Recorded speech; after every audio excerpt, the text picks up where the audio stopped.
Hi, I'm Shika. Thank you for joining me here today. I used to work as a counselor and now I create done for you coaching tools for coaches. Anyway, today we're going to talk about the shiny object syndrome in business. And I was motivated to create this episode because I was following a course from another intuitive coach, and she was interviewing another business person who was experiencing this shiny object syndrome. Basically, this person wanted to pursue many ideas, many business ideas, and she wanted to try a lot of different things, but she knows that not everything should be turned into a business, and she knows that some things are just meant for leisure, and not, like I mentioned, not everything has to be turned into a business. So basically, if you are facing this shiny object syndrome as a business person, I have 4 tips to share with you on how we can handle it so that we don't fall victim whenever a new idea pops up. All right. Okay, so for in general, maybe as a business owner, you know friends who are very successful in certain fields. Maybe you have a friend who's making a lot of money in real estate, or maybe you know someone, you know another coach who is making $400 an hour. Maybe she's charging $400 per session with her, or perhaps you know someone who has a very stable job, very stable, very reliable career, and you are pretty much seduced by how stable it is, and you're very tempted by all these possibilities, and you want to chase some of them. Sometimes you feel tempted to chase some of them, especially when your business is doing so, not doing that great, but not doing horribly either. And you may feel tempted to start something new or be tempted to introduce a new offer in your business. And before we do that, before we pursue another idea, I think it's good to bear in mind that there are some things we have to remember before we pursue an idea, just in case we regret it in future, or just in case we are making mistakes. All right, so let's get started. And I think the first thing we should know before we pursue an idea or an endeavor, for example, we should know what our top values are. So I was tempted for a long time to offer one-to-one sessions with people. And I know my top value, personally, my top value is freedom. And I know theoretically that offering one-to-one sessions is not going to make me happy. I love freedom in my schedules. I love having lots of empty space in my schedules, and I don't really enjoy being pressured to be somewhere at a certain time. So I let that idea go because I know my values pretty well. I know that number one is freedom.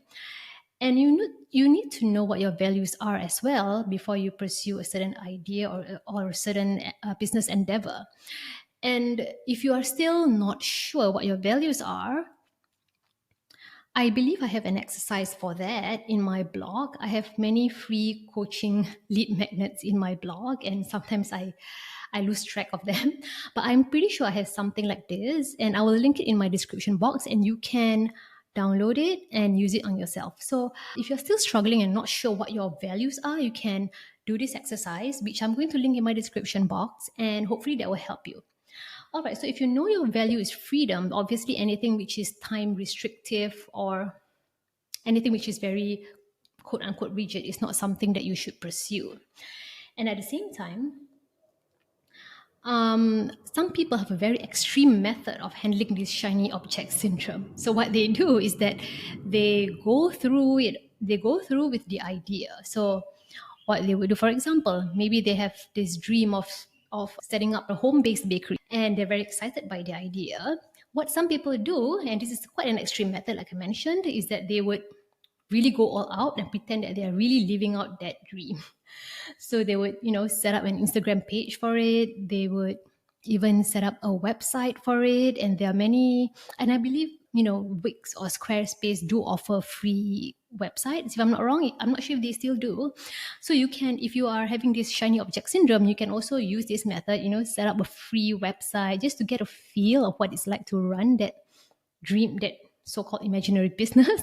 So you can go all out, have an Instagram page, have a website set up, maybe even do lots of research about what it takes to be a baker, watch baking videos, or even bake a cake or two, pretend that someone is, ordering from you, and you literally live out that dream and see whether it's something which you like and something which you enjoy and something which fits in with your values.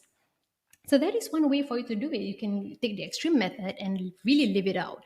Or for example, if you are someone who is very tempted by, you have a friend who is doing really well in real estate, for example, and you're very tempted to join that line of work because of how lucrative it is, and purely for the money, which is always not a good choice, by the way.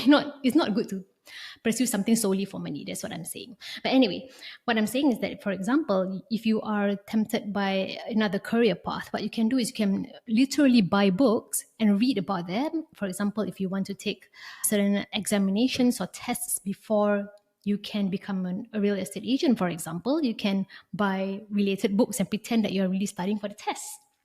You can even register for the tests if you are daring enough.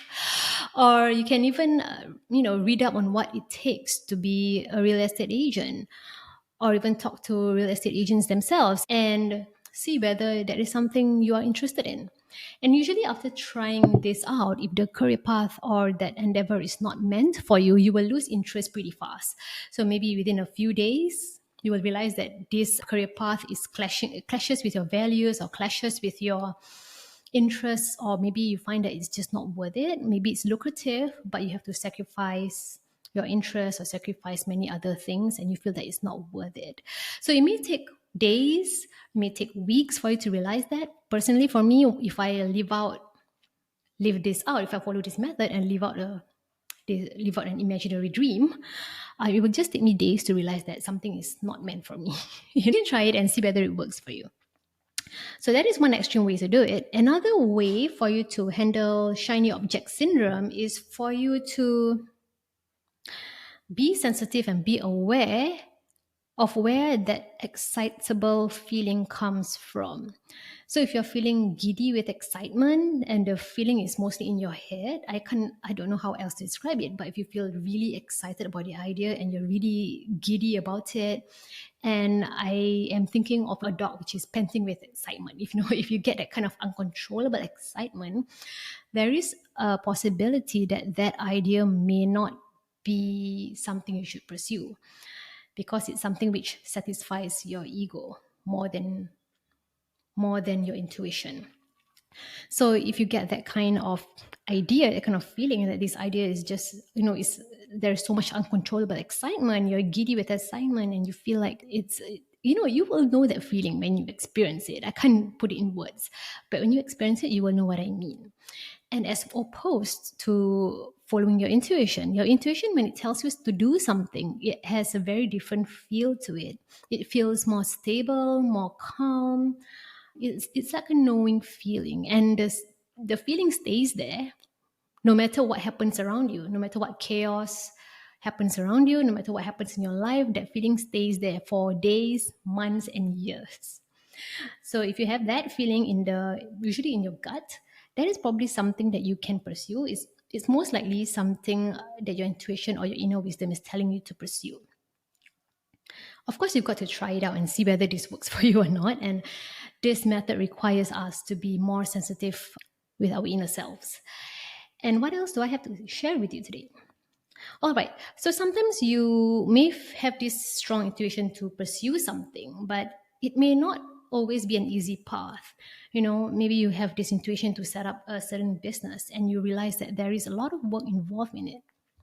Well, let's bear in mind that if something is hard, it's not always a bad thing. Sometimes it's an opportunity for you to grow as a person. And we know that life is mostly about self-growth and improving ourselves and expanding our perception and all that. So sometimes if things are hard, it may actually be a good thing, because maybe you are meant to grow in that path. So if something is hard, don't always be put off by it. Another thing that I want to share with you is that do not take action on something unless you are 100% committed to it, unless mentally, spiritually, physically, emotionally, you are agreeable to it. So sometimes there is an idea or there is an endeavor you may feel excited about, but there is that small part of you which is holding you back. If you have that, it's good to not jump into the endeavor until all parts of you are in alignment, until all parts of you are 100% sure that this is something you should pursue. Because that part that's holding you back can slow down your progress. It will slow down your progress. You'll be second guessing yourself. You will be really slow in that path. You will not progress. You will not catapult to success. And the path will be really slow and painful for you. It'll be painful for you mentally if you are going to do that. So that's why I mentioned that if you want to pursue something, we have to be sure that all parts of us are 100% in it. And then that's when you feel ease and you feel ease. I think most of all you feel that. And that is what we should be looking for. Okay, so I think that's all I've got to share today. It's just a short video and a short podcast episode. And I hope this has been helpful for you. This is an impromptu episode, so I'm sorry if there are any glitches or if it's not as smooth as I hoped. So thank you for being here with me today, and I'll see you in my next episode. Goodbye.